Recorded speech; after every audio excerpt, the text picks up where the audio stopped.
श्रीरामकृष्ण वचनामृत आणि श्रीमद्भगवद्गीता एक चिंतन या विषयावर प्रवचनमाला सुरू आहे.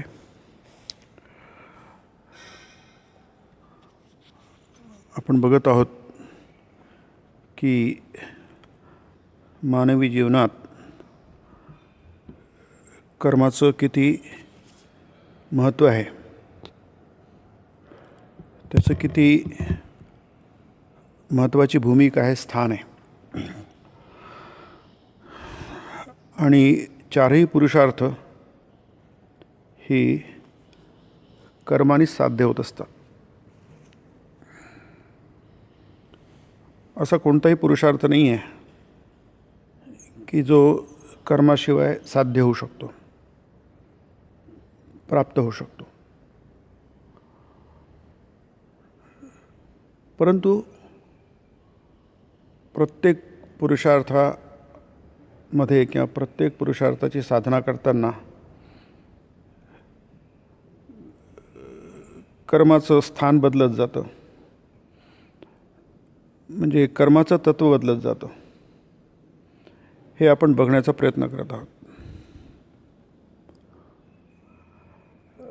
इथे आपल्याला सतत सांगितलं जाते गीतेमध्ये आणि वचनामृतामध्ये की निष्काम भावाने कर्म करावं. इथे आहेत श्रीरामकृष्ण म्हणीस म्हणतात, निष्काम भावानं कर्म करावं. हा 9वा अध्याय. आपण नंतरचा दुसरा परिच्छेद बघत आहोत. ईश्वर विद्यासागर जी सारी कामं करतात ती चांगली आहेत. निष्काम कर्म आचरण्याचा ते प्रयत्न करतात. आधी म्हटलेलं आहे की विद्यासागरांचं सारं काही तयार आहे, झाकून आहे इतकंच काय ते हे सत्कार्य करण्यात दंग. आता सत्कार्य करण्यात दंग आहे हे निष्काम होऊ शकतं आणि सकाम पण होऊ शकतं, कळत पण होऊ शकतं आणि न कळत पण होऊ शकतं. नाही म्हणजे कसं की आपण सत्कार्य करत आहोत असं वाटू शकतं की आपण निष्काम करतो आहे, म्हणजे प्रयत्न करतो, पण ते सकाम असू शकतं. आणि बाहेरून जरी सकाम दिसत असलं तरी ते निष्काम असू शकतं. ही सगळीच तत्त्व फार महत्त्वाची आहे, समजून घ्यायला हवं. बोद्धव्यम च कर्मणः अकर्मणश्च अपि बोद्धव्यम. कर्म न करणं हे सुद्धा नीट समजून घ्यायला पाहिजे, कारण कर्माचं तत्त्व समजणं अतिशय कठीण आहे. गहना कर्मणो गतिः. माणसाची बुद्धी ही ग्रहण करू शकत नाही, त्याची धारणा होऊ शकत नाही. म्हणून आपण सतत जरी श्रवण केलं महिनोन्महिने, वर्षानुवर्ष, आयुष्य, तरी आपल्याला किती समजेल हे सांगता येत नाही. पण सतत प्रयत्न करत राहायला पाहिजे. म्हणजे प्रयत्न करण्याचं महत्त्व हे आहे की जी गोष्ट अगम्य असते ती गोष्ट गम्य व्हायला लागते. व्यक्तिपरत्वे वेळ लागू शकतो, परंतु हे किती सूक्ष्म असलं, अध्यात्म तत्त्व हे किती सूक्ष्म असलीत, किती अगम्य असली, मनसा बुद्धीच्या पलीकडली असली. उपनिषद सांगतात यतो वाचो निवर्तन्ते. जिथे वाणी आणि मन परत येतं न समजल्यामुळे, अप्राप्य मनसास, मनासकट परत येते, कारण ते प्राप्त होत नाही. अप्राप्य, न काही मिळता, न काही प्राप्त होता आपण परत फिरतो, काहीच मिळत नाही. म्हणजे ते अगम्य आहे, तुमच्या दृष्टीपथातलं नाही आहे. मग असं काही हे सगळं निगेटिव्ह आहे. आता निगेटिव्ह वाटलं की आपल्या मनाची साधारणतः प्रतिक्रिया होते, जाऊ द्या की नाही. पण आपली पात्रता वाढू शकते, कणाकणाने का होईना, थोडी का होईना, पण ते वाढू शकते. हे सगळं सांगितलं जातं हे निगेटिव्ह मनोवृत्ती निर्माण होण्यासाठी नाही किंवा प्रतिक्रिया निर्माण होण्यासाठी नाही, तर फार कठीण आहे. आपण आपल्या प्रकृतीविरुद्ध स्वभावाविरुद्ध लढतो आहोत, संघर्ष करतो आहोत. म्हणून गीतेमध्ये स्वभावो अध्यात्म उच्यते, मला वाटतं 8वा अध्याय आहे. आणि हा जो स्वभाव आहे, जो आपल्या कर्माने निर्माण झाला आहे, ज्याला आपण प्रारब्ध म्हणतो, आणि एक नियती असते, कॉस्मिक असते जी, आणि तिच्यामध्येच आपलं प्रारब्ध असतं. हे दोनचं जे संबंध आहे हे आपल्याला कर्मयोगात सांगितलं जातं. कर्माचं फळ आहे, निष्काम कर्माचं पण फळ आहे. कर्मणो यपि बोद्धव्यम बोद्धव्यम च विकर्मणः अकर्मणश्च बोद्धव्यम गहना कर्मणो गती. आहे की नाही? अकर्म जे काही न केलं तरी त्याचं पण फळ आहे. आणि कर्म म्हणजे इथे सत्कर्म आणि निष्काम कर्म. निष्काम कर्माचं फळ महान आहे, म्हणून त्याला आपण मोक्ष पुरुषार्थ म्हणतो. चारही पुरुषार्थ अतिशय महत्त्वाचे आहेत की नाही. कोणत्याही पुरुषार्थाचं महत्त्व कमी करता येत नाही. अगदी अर्थ आणि कामपुरुषार्थाचं पण महत्त्व कमी करता येत नाही, कारण त्यात कर्म इन्व्हॉल्व आहे, गुंतलेलं आहे. म्हणून त्यातनं कसा मार्ग काढायचा की तुम्ही जे करतात तेच करतात, पण त्याचं फळ जे आहे ते मात्र तुम्हाला सर्वोत्तम मिळेल. कर्मामध्ये काही इकडे तिकडे करता येत नाही.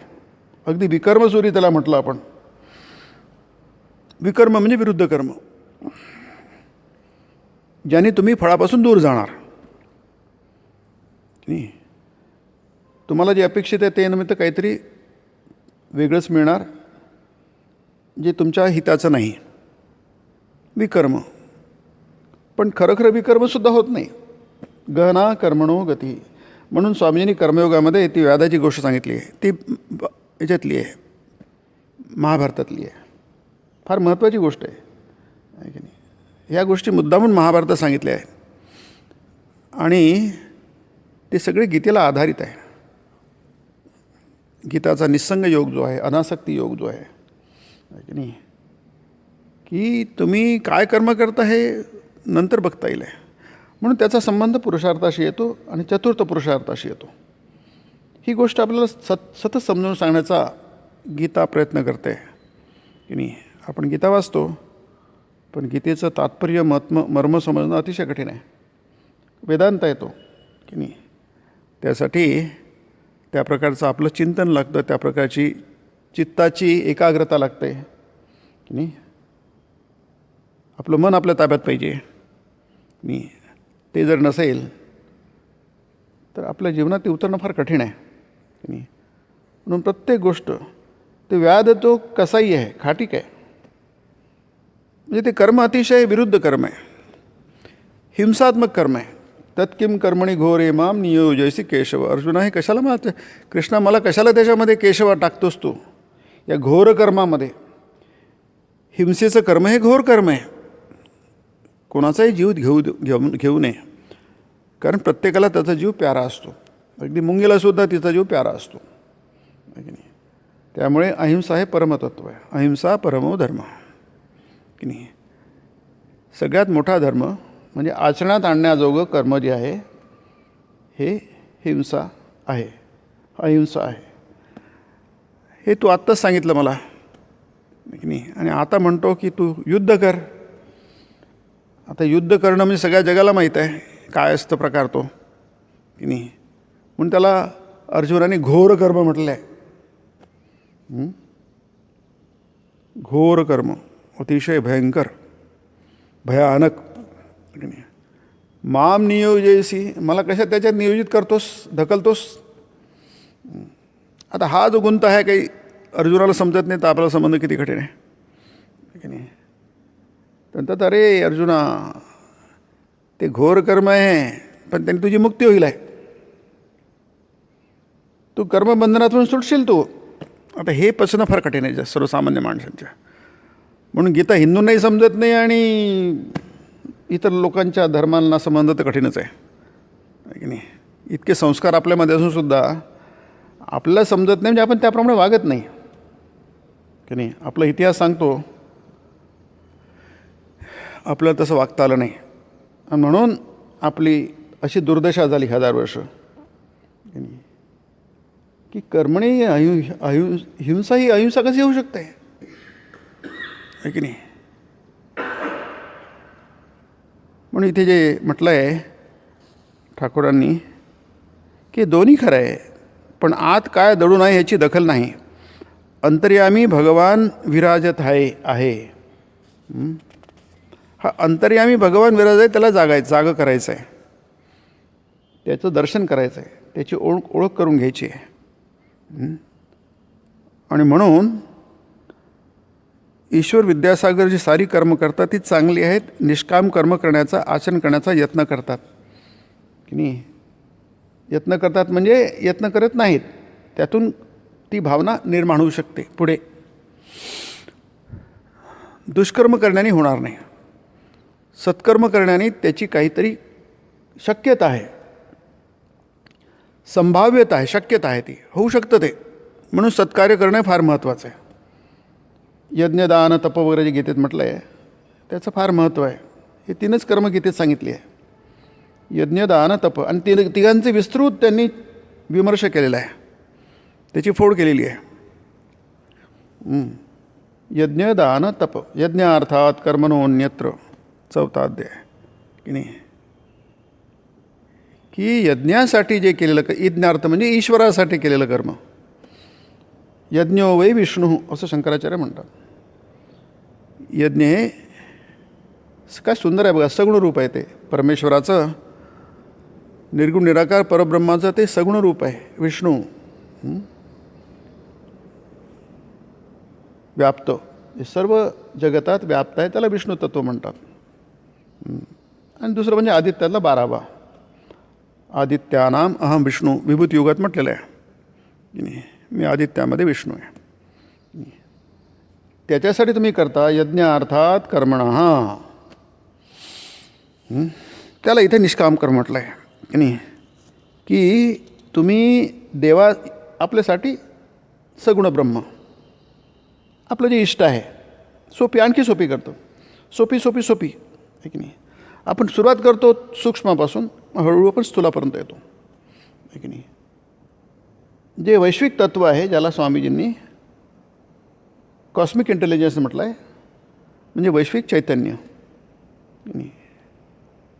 इंटेलिजन्स का, की त्याशिवाय काही होत नाही, की नाही. आपलं जगभर काय दिसतं आहे, चैतन्याचा म्हणजे बुद्धितत्व दिसतं आहे की नाही. बुद्धी ठप्प झाली की सगळं संपलं की नाही. If kill me if my brain goes wrong, Swamiji म्हणतात. शूट मी, माझ्या मतीत काही भ्रम निर्माण झाला, माझी डोकं मेंदूमध्ये काही गडबड झाली तर मला शूट करा, असं स्वामी म्हणतात. Shoot me if my brain goes wrong. सगळे चैतन्य आहे, बुद्धितत्व आहे जगामध्ये, ते कॉस्मिक आहे की नाही. आता हे जे कॉस्मिक बुद्धितत्व आहे की नाही, हे फार सूक्ष्म आहे. आपण तिथून मग सगुण साकार, सगुण निराकार वगैरे करत करत सगुण साकार, मग मूर्तीपर्यंत येतो. इष्ट, मग ती मूर्तीमध्ये बघण्याचा प्रयत्न करतो. किती सोपी करत जातो की नाही. ते म्हणतात की तुम्ही त्याची सेवा करा, भगवंताची सेवा करा. अन्यत्र ते सोडून जर काही कराल, लोकोयम कर्मबंधनः, या लोकामध्ये, लोकोयम म्हणजे अयम लोक, या मृत्यूलोकामध्ये, मानव लोकामध्ये कर्म सगळेच करतात, अकर्म होऊच शकत नाही, कर्म न करणं होऊ शकत नाही. गीताच म्हणते क्षणम अपि, अगदी एक क्षणसुद्धा कोणी कर्म केल्याशिवाय राहू शकत नाही. कारण ती घड्याळ आहे, ती शरीर म्हणजे यंत्र आहे, घड्याळ आहे, टिकटिक करणारच जोपर्यंत बॅटरी आहे. म्हणून ते कर्म होणारच. तुम्ही करा, केलं की नाही केलं की हा प्रश्न तिथे उत्पन्नच होत नाही. लोकोयम कर्मबंधन, हां, पण ते कर्म तेच कर्म आहे, ते तुम्हाला बांधेल की नाही. ते तुम्हाला बांधणार म्हणजे संकटात टाकणार, दुःख उत्पन्न करणार की नाही. आणि तुम्ही तुमच्या परमपुरुषार्थापासून दूर दूर दूर दूर जाणार. आणि म्हणून जसं आता ईश्वर विद्यासागरांचं उदाहरण दिलं आहे, सत्कार्य आणि निष्काम कर्म. सत्कार्य करताना अहम असतो, तो धर्म आहे, तिसरा पुरुषार्थ. आणि अर्थ आणि कामपुरुषार्थ त्याच्यात विचारूच नका. सगळंच काही अहम असतो आणि फलासक्ती असते, फल आणि त्याच्याविषयी आसक्ती, संग. हे असतं म्हणजे असतंच, अधिक असतं. सत्कार्यामध्ये ते कमी होत जातं. म्हणून सत्कार्याचं महत्त्व आहे. तदर्थम कर्म कौंतेया, त्यासाठी कर्म कर बाबा. आणि कर्म होणारच, तू कर की नको करू, पण ते होणारच. म्हणून तदर्थम कर्म कौंतेय, पण ते सुद्धा मुक्त संग समाचर, नीट कर्म कर. आणि जसं म्हटलं आहे गीतेमध्ये की ज्याप्रमाणे अज्ञानी लोक उत्साहाने कर्म करतात, त्यांना कळत नाही आपण काय करतो आहोत, म्हणजे फलाची आसक्तीने कर्म करतात. ज्ञानी व्यक्तीने सुद्धा तसंच करायला पाहिजे. कारण चिकीर्षु लोकसंग्रह असं म्हटलं आहे. लोकसंग्रह महत्त्वाचा असतो. आणि अज्ञानी लोकांना कळत नाही. म्हणून आपण कृष्णाचं जीवन बघतो, अतिशय कर्मरत आहे तो. संपूर्ण जीवन हा फुल्ली ऑक्युपाईड, अद्भुत जीवन आहे. त्याचं जितकं तुम्ही चिंतन कराल तितकं कठीण आहे, तितकं महत्त्वाचं आहे. आणि परंतु निस्संग आहे. आणि या दोन गोष्टी एकत्र, कृष्णाने जन्मापासून लढ्या केल्या, घोर कर्म केलीत. सगळीच कर्म कृष्णाची घोर आहेत. अगदी भीष्मालासुद्धा मारायला निघाले होते. त्यांचा परमभक्त आहे भीष्म. स्वतः अर्जुन काही करत नाही, स्वतः उडी मारली. तिसऱ्या दिवशी, मला वाटतं 9व्या दिवशी आहे, 2 वेळा त्यांनी रथातून खाली उडी मारली. मी हातात शस्त्र धरणार नाही. प्रतिज्ञा आहे, भगवंताची प्रतिज्ञा आहे, मी हातात शस्त्र धरणार नाही. बलरामाला मी धरणार नाही, तीर्थयात्रेला निघून गेले. विदुराने आपलं धनुष्य फेकून दिलं, तीर्थयात्रेला निघून गेले. दोघांना नाही लढले. कृष्ण म्हणा मी पण नाही लढणार. एवढा मोठा महायोद्धा, कधी युद्ध हारला नाही, आणि म्हणतं मी पण नाही लढणार. मी सारथ्य केलं आपल्या भक्ताचं, अर्जुनाचं. परंतु उडी मारली आहे की नाही. हा अर्जुन काहीच करत नाही, आपला आजोबा आहे म्हणून रडत नाही आहे, स्वतः मारायला गेलेत. निस्संग आहे. बघा, अर्जुनाला नाही जमत. गीता ऐकली, सगळं केलं, युद्ध करतो आहे, पण हाफ हार्टेड युद्ध करतो आहे तो. आणि अर्जुन बघतो आहे की नाही. म्हणजे हाफ हार्टेड करू नका, समाचर. तदर्थम कर्म कौंतेय मुक्त संग समाचर. नीट कर्म करा, समाचर की नाही, व्यवस्थित करा. 100% जसा आसक्त माणूस करतो तसंच कुर्याद विद्वांस तथा आसक्तश्चिकीर्षु लोकसंग्रह. कुर्याद विद्वान, जो विद्वान माणूस असतो म्हणजे ज्याला ज्ञान आहे, त्यांनीसुद्धा कुर्याद विद्वांस तथा आसक्त चिकीर्षु, कारण लोकसंग्रहासाठी. नाही तर लोकही म्हणतील कृष्णाने कर्म नाही केले तर आम्हाला काय करायची गरज आहे. म्हणून तुम्ही जेवढे महापुरुष आहेत बघा, संत महापुरुष बघा, अतिशय कर्मरत असतात.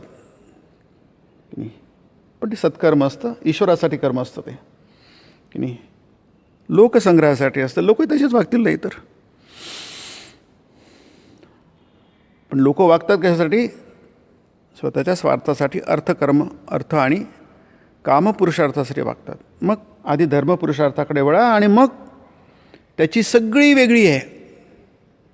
हे 3 प्रथम पुरुषार्थ आहेत हे, आणि शेवटला परमापुरुषार्थ. हे सगळे नियम वेगळे आहेत की नाही. म्हणून तो त्याला व्यादगीताच म्हटलं गीतेमध्ये. पुष्कळ गीता आहेत, व्यादगीता, अवधूत गीता, ही गीता प्रसिद्धच आहे, रामगीता आहे की नाही. नंतर कपिलगीता आहे, जे भागवतातली आहे, देवहूती आणि कपिलाचा संवाद आहे की नाही. हे सगळं गीता आहेत. सगळ्यात प्रसिद्ध गीता भगवद्गीता आहे की नाही. ही व्यादगीता पण फार प्रसिद्ध आहे. स्वामींनी म्हटलं आहे की भगवद्गीता वाचल्यानंतर व्यादगीता वाचायला हवी की नाही. आता गीता सांगणारं कोण आहे? खाटीक आहे, कसाही आहे. त्याचा व्यवसायच तो आहे विकायचं आहे की नाही. अतिशय घोर कर्म आहे की नाही. आणि त्याचा श्रोता कोण आहे? एक सत्कर्म साधू आहे, संन्यासी आहे, जे काही आहे गीतेमध्ये महाभारतामध्ये आहे की नाही. म्हणजे किती फरक आहे, इकडला आणि तिकडला फरक आहे की नाही. एक घोर कर्म करतो आहे आणि एक महान कर्म करतो आहे की नाही.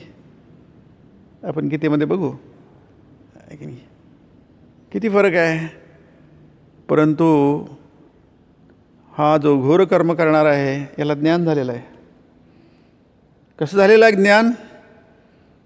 कारण तेच कर्म अतिशय घोर कर्म करतो आहे, पशुहत्या करतो आहे की नाही, विकतो आहे ते, परंतु निस्संग होऊन. तसंच त्याला ती जी बाई आहे, गृहिणी आहे, ती गृहिणी आपलं गृहकृत्य त्या भावनेने करते आणि तिला पण ज्ञान झालेलं आहे. ती गोष्ट तुम्हाला माहिती आहे, कर्मयोगात तुम्ही वाचली असेल, पुन्हा वाचा की नाही. या तपस्या करतो आहे. यज्ञदान तप कर्म न त्याज्यम. यज्ञ दान तप हे तिन्ही कर्म फार महत्त्वाचे. तुम्ही एकतर ती कोणत्या तरी ह्याच्यात आली पाहिजे किंवा तिन्ही ह्याच्यात आली पाहिजे. म्हणजे एक प्रत्येक कर्म करता ते यज्ञरूप पाहिजे, तपरूप पाहिजे, दानरूप पाहिजे आहे की नाही. हे तिन्ही एलिमेंट्स कमी जास्ती प्रमाणात होऊ शकतात, पण तिन्ही एलिमेंट्स त्याच्यात आले पाहिजे, तत्व आले पाहिजे, घटक आले पाहिजे, असं गीता सांगते. यज्ञ दान तप.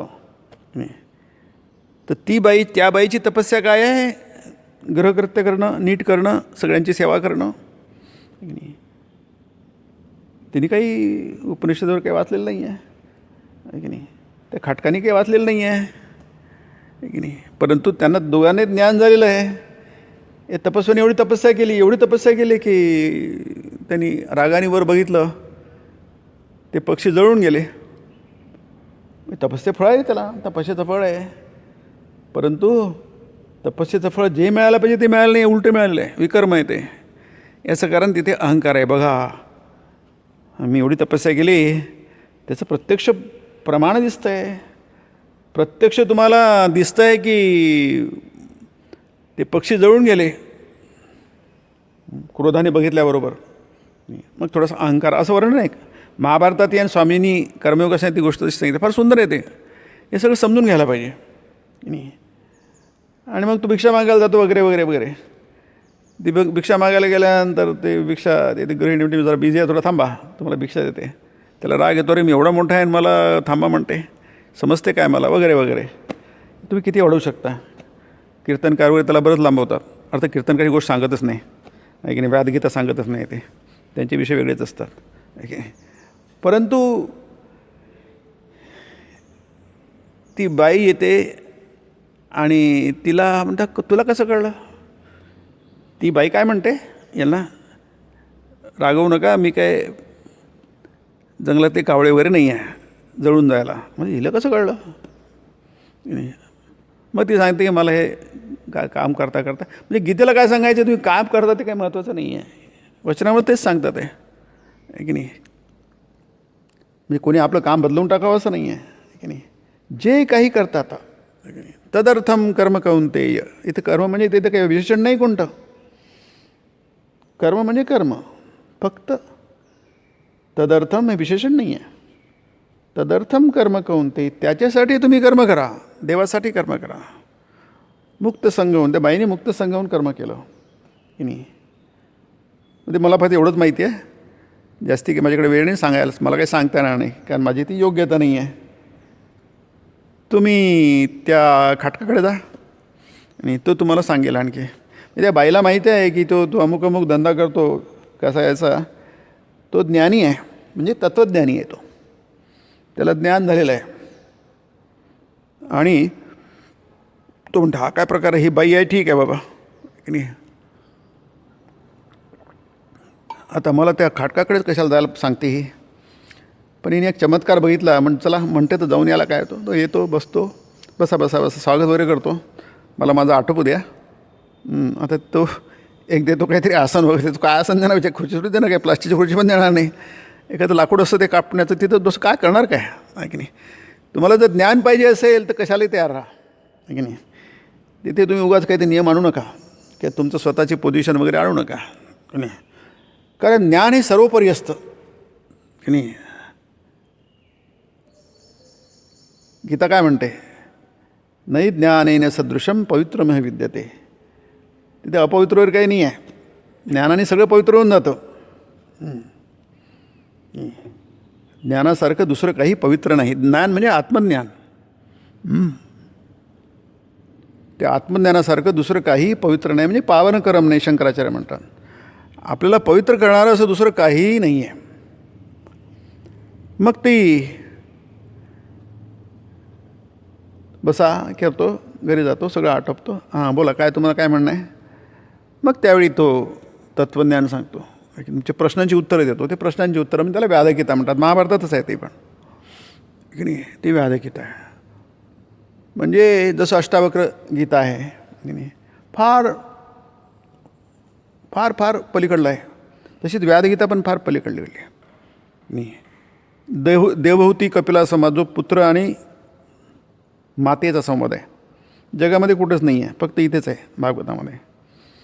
की पुत्र आहे तो गुरु आहे, माता ही शिष्य आहे, आणि तो सुद्धा फार लहान आहे. कपिल मुनी अतिशय लहान होते. आपल्या आईला जेव्हा त्यांनी सांगितलं, उपदेश दिला आहे तो, नाही त्यातला उपदेश फार महान आहे. गीतेमध्ये सगळ्याच गोष्टी एकत्र आणलेल्या आहेत, की नाही.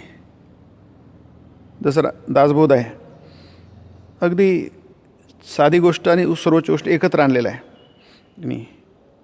गीतेमध्ये तुम्हाला दिसतं, तू काम नाही केलं तर तुझं पोट कसं भरेल, की नाही.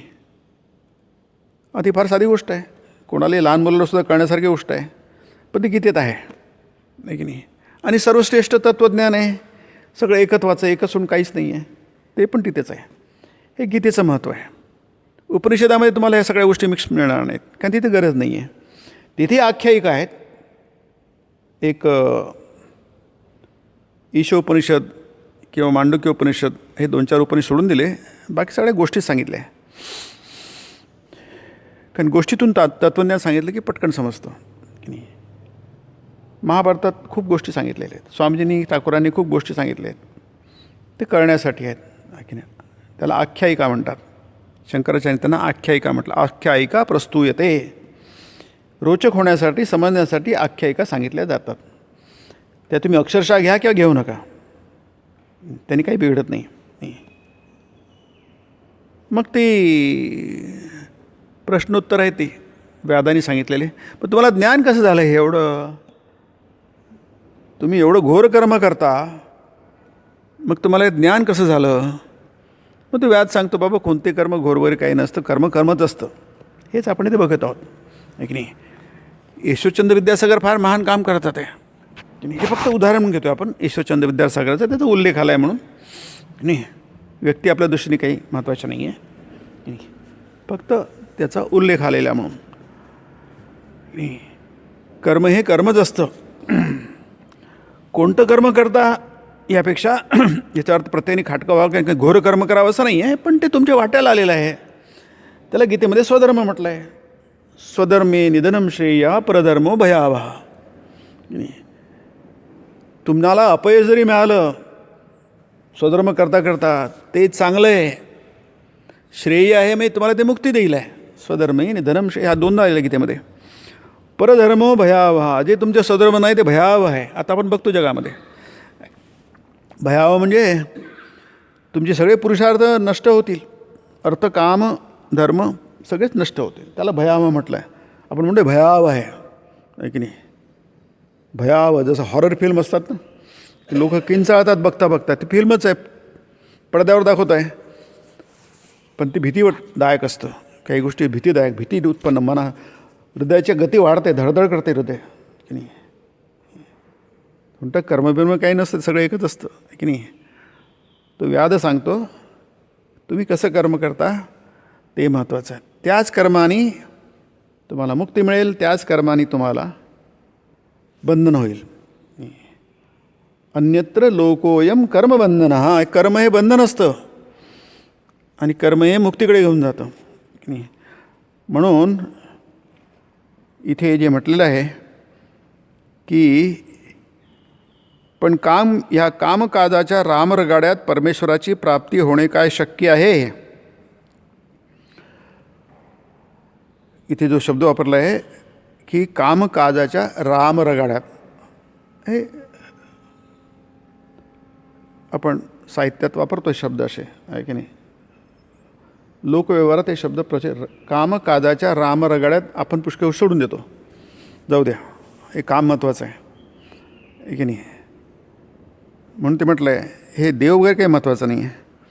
इथे म्हटलं आहे ना परमेश्वराची प्राप्ती होणं काय शक्य आहे. परमेश्वराची प्राप्ती ठीक आहे, आपल्याला पाहिजे, नक्कीच पाहिजे आहे की नाही. पण कामकाजसुद्धा त्याला आपल्याला काही दूर नाही ठेवत आहे, म्हणून त्याला रामरगाड्यात म्हटलं आहे की नाही. त्याचा रेटा असा असतो की आपण त्याला टाळू शकत नाही की नाही. जरी माहिती आहे आपल्याला परमेश्वराची प्राप्ती महत्त्वाची आहे म्हणून की नाही. त्यामुळे हे कर्म जे आहे की नाही कधीकधी अर्थप्रभावी होऊन जातो आपल्या जीवनामध्ये, कधी कामपुरुषार्थ प्रभावी होऊन जातो, कधी धर्मपुरुषार्थ प्रभावी होऊन जातो, म्हणजे प्रबल होतो की नाही. मग आता कशाला प्राधान्य द्यायचं हे आपल्याला ठरवावं लागतं की नाही. कशाला प्राधान्य द्यायचं आणि कशाला प्राधान्यक्रम असतो आपल्याला माहिती आहे. सगळ्याच गोष्टी महत्त्वाच्या आहेत, पण या महत्त्वाच्या गोष्टी आधी आज मला आता यावेळी कशाला प्राधान्य द्यायचं, हा प्रॉब्लेम खूप असतो की नाही. म्हणून अहिंसा ही फार श्रेष्ठ गोष्ट आहे. पण अर्जुना आज तुला हिंसा करणं हे तुझ्यासाठी प्राधान्य आहे.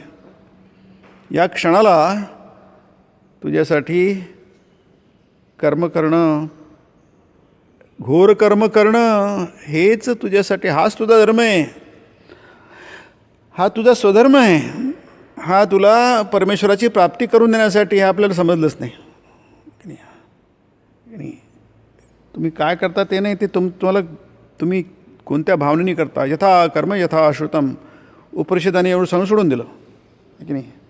त्याच्यावर सगळं बांधलं गेलं आहे. मग हे तत्त्व आहेत उपनिषदामध्ये, गीता होय त्याची ती बांधणी आहे ती. यथा कर्म यथा श्रुतम, जसं कर्म कराल तसं तुम्हाला त्याचं फळ मिळेल की नाही. तुम्ही दगड उत्पन्न जन्म मिळायचा, तुम्ही दगडासारखं तुम्हाला दगड जन्म मिळेल की नाही. स्थाणुमन्येनु संयंती यथा कर्म यथा असतो. स्थाणू म्हणजे दगड किंवा न हालणारं अचल की नाही. ते सुद्धा सृष्ट आहे, ते निर्माण झालेलं आहे की नाही. म्हणजे त्याचा निर्माता आहे कोणीतरी. म्हणून इथे म्हणतात की म्हणतात कबूल, पण कर्म करत नाहीत कोण. भगवंताचं नामगुण संकीर्तन हे सुद्धा कर्मच होय वगैरे वगैरे. सोहमवाद्याचं मीच तो हे देखील चिंतन देखील कर्मच. निश्वास टाकणे ही कर्मच नव्हे काय.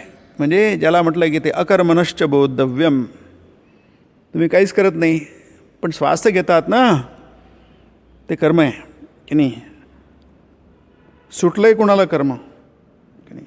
म्हणून कर्मापासून पळण्याचा प्रयत्न करू नका. आपल्याला वाटतं मस्त कर्मातून पळावं, रिटायर व्हावं, छान आरामात पाय ताणून द्यावून झोप घ्यावं, अंगावर हृदय घेऊन आहे की नाही. असं प्रत्येकानं दडलेलं काहीतरी असतं आहे की नाही. बस एकदाच ते आटपलं, हुश भाव झालं, हाल झाला, मोकळे झालो आपण की नाही. मोकळे वेगळे काही होत नाही आहे की नाही. तुम्ही निश्वास, शेवटचा निश्वास घेऊन कोणी मोकळं होत नाही, कारण ते यंत्र आहे. घड्याळ असं म्हणू शकत नाही की झालं बाबा आपण मोकळं झालो. तो मोकळं होणार कसा, बॅटरी येणार आतमध्ये की नाही. ती तुम्हाला फिरवेलच, तो काटा फिरेलच तो नाही. म्हणून म्हणतो, हा उपदेश आहे, सिद्धांत आहे. म्हणून म्हणतो, याला उपदेश म्हणतात. कर्म करावं पण फळ मात्र ईश्वराला अर्पण करावं की नाही. कर्म केलं की फळ निर्माण होणार की नाही. परंतु ते तुम्ही देवाला फळ द्या. काय सुंदर आहे बघा. फक्त ते कर्म करायचं आणि देवाला द्यायचं म्हणजे काय, ते तो अहंकार काढून टाका आहे की नाही. आपण बघतो आहे. मी तुम्हाला म्हटलं ना तुम्ही किती ऐकलं आणि किती चिंतन केलं आणि किती अध्ययन केलं आणि किती श्रवण केलं तरी पण ते थोडंच आहे, पुरेसं नाही आहे, कधीच पुरेसं नाही आहे. इथे फार सुंदर हे याच्यामध्ये आहे गीतेमध्ये. नाही आज वेळ कमी आहे आपल्याकडे, पुढच्या वेळी बघू आपण, की गीता सांगून झालेली आहे की नाही, पण कृष्णाचा उपदेश चालू आहे. म्हणजे तत्त्व सांगून झाले, सिद्धांत सांगून झालेलं आहे. 66 श्लोक की नाही. मा शुच काळजी करू नको, मला सगळं अर्पण कर, मी तुला सगळं मुक्त करेन वगैरे 66 श्लोक आहे. अहम त्वा सर्व पापेभ्यो मोक्षयिष्यामी. तुझ्या काही चुका वगैरे झाल्या असतील ना कर्म करण्यामध्ये, त्याची काळजी करू नकोस तू, त्याच्यातून तुझी सुटका करेन मी. ते माझ्यावर सोपवून दे, काळजी करू नको, डोंट वरी. मा शुच. गीता संपली, उपदेश संपला. पण या उपदेशाचं फळ काय आहे हे सांगताना त्याला फलश्रुती म्हणतात, आहे की नाही. 3 सांगितले आहेत. एक म्हणजे अध्यापन, एक म्हणजे दुसरं म्हणजे अध्ययन, आणि तिसरं म्हणजे श्रवण. 3 गोष्टी माणूस करू शकतो. मला जे माहिती आहे मी दुसरं सांगू शकतो, ऐकल्यानंतर मी त्याचं अध्ययन करू शकतो किंवा स्वतंत्रपणे अध्ययन करू शकतो.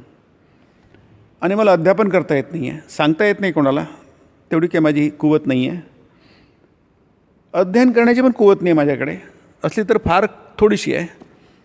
पण तिसरी कुवत माझ्याकडे आहे, श्रवणादपि यो नरः. मनुष्य, जो कोण नर म्हणजे मनुष्य कॉमन आहे, सामान्य नाम आहे ते की नाही. तो जो करतो आहे शृणुयादपि, फक्त ऐकतोय. याचा अर्थ काय आहे त्याला समजत नाही आहे असं अर्थ घेऊ शकतो आपण, कारण तिथे अपि शब्द आला आहे की नाही. अपि म्हणजे त्याला काही कळत नाही. आपण चिंतन करून अध्ययन करून आपल्याला कळत नाही की नाही. आता ज्याला अपि शब्दात किमुत अर्थज्ञानवान असं शंकराचार्य म्हणतात, आहे की नाही. केवल म्हणजे फक्त ऐकतो आहे, फक्त श्रद्धेने ऐकतो आहे. म्हणजे गीतापाठ ज्याला म्हणतो आपण. आता गीतापाठ सुरू आहे, समजा आपण गीतापाठ करतो, किती समजतं आपलं त्यातलं करता करता. तुम्ही खूप करतात, तुम्हाला काही काही थोडं थोडं समजेल, आहे की नाही. ज्यांना काहीच माहीत नाही त्यांना काहीच समजणार नाही, फक्त ते गीतापाठ, हा गीतापाठ एवढं समजलं, हे गीतेचा पाठ सुरू आहे. शंकराचार्य काय म्हणतात, श्रद्धेने तुम्ही ऐकता आहात की बाबा अर्जुन, आता आपल्या वचनामृतात आहेच ते की तो त्याला काहीच समजत नाही, मग तू काय ऐकतो काय. ते म्हणतात मी ऐकतो जेव्हा मला अर्जुन दिसतो आणि भगवान सांगून राहिले दिसतो, आहे की नाही. त्याच्यामुळे माझ्या डोळ्यातली आसू थांबत नाही आहे. म्हणजे त्याला काय तो फक्त ऐकतो आहे, त्याला काही समजत नाही आहे. इथे म्हटलं शृणुयादपि यो नरः. नाही, इथे शंकराचार्य म्हणतात की फक्त ऐकतो आहे तो, फक्त श्रद्धेने युक्त होऊन ऐकतो आहे आणि दोषदृष्टी राहते, आहे की नाही. काय लिहिलं आहे कोणाष्टो, काय नुसतं बडबड चालू आहे की तसं नाही आहे, दोषदृष्टी राहते आहे असं म्हणतात, आहे की नाही. किमुत अर्थ, ते म्हणतात ज्याला काहीच समजत नाही आहे. इथे असं म्हटलं आहे किमुत अर्थज्ञान, अपि शब्दात किमुत अर्थज्ञानवान, की नाही. त्याला काहीच समजत नाही आहे, लक्षात घ्या तुम्ही. म्हणून मंत्राचा हा फार महत्त्व असतो. मंत्र, स्तोत्रपाठ याला फार महत्त्व आहे. स्तोत्रपाठाला फार महत्त्व आहे. कारण काय, तुम्ही स्तोत्रपाठ करता मला काय समजतं काय, पुष्कळ काही समजत नाही. थोडंफार संस्कृत, याला समजा संस्कृत असेल किंवा भजन असेल, हिंदीचे म्हणा, मराठीचे म्हणा, याला फार महत्त्व आहे. याचं कारण असं आहे, ते शब्द महत्त्वाचे आहे. संतांची वाणी आहे ती. जसं आरत्या आपण म्हणतो, ते संतांच्या आरत्या आहेत, आहे की नाही. ते महाभक्त होते देवाचे, किती सेवा केली त्यांनी.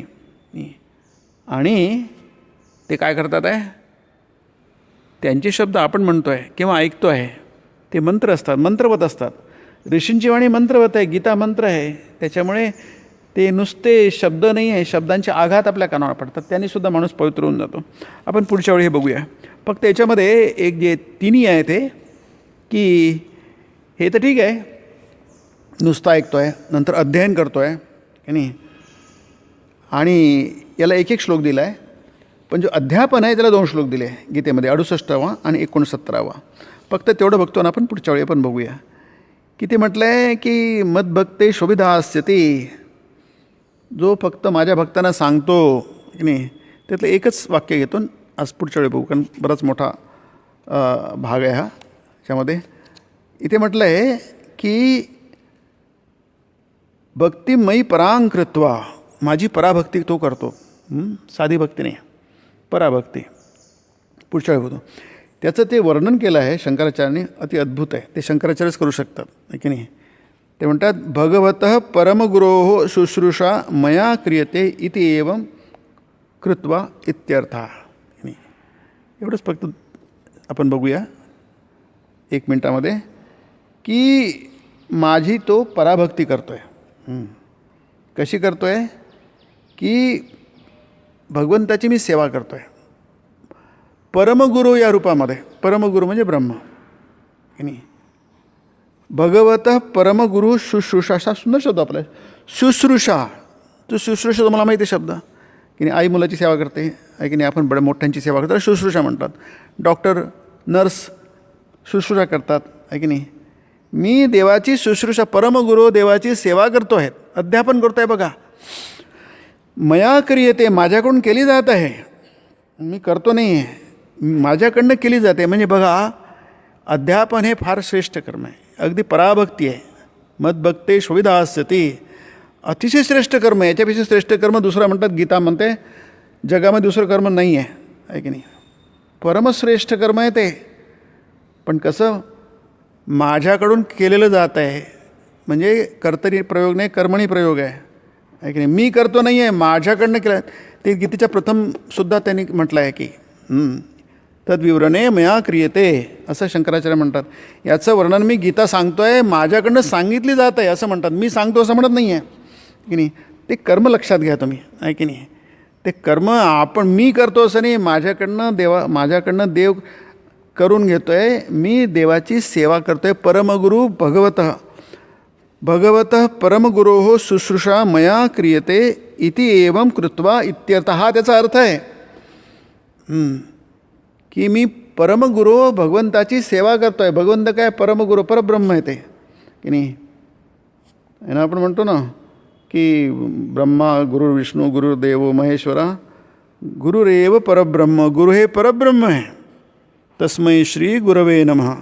हे मी परमगुरूची शुश्रूषा करतो आहे, की नाही. भगवंताची सगुण रूपात, निर्गुण रूपात, निराकार रूपात, साकार रूपात मी हे सांगतो आहे, म्हणजे सेवा करतो आहे. मी करत नाही, माझी काही ती हे नाही आहे, कुवत नाही आहे. आणखी आहे त्याच्यात भक्ती, आणखी फार सुंदर त्यांचं हे जे केलं आहे. ते म्हणतात की तुम्ही तद्भक्ती मात्रेनं केवलने शास्त्र संप्रदाने पात्रं भवती. ते म्हणतात तुमची पात्रता काय हो. ते म्हणतात तुम्ही भक्तांतीच तुमची पात्रता आहे की नाही. काय अद्भुत आहे बघा. एक फक्त शंकराचार्य अशी भाषा करू शकतात.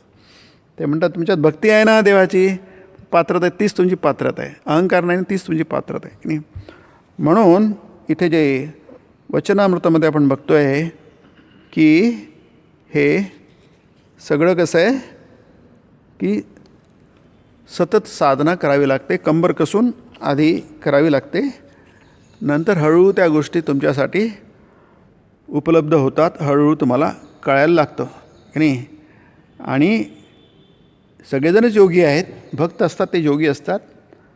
फक्त सगळ्यांनी काय केलं पाहिजे, काळजी घ्यायला पाहिजे.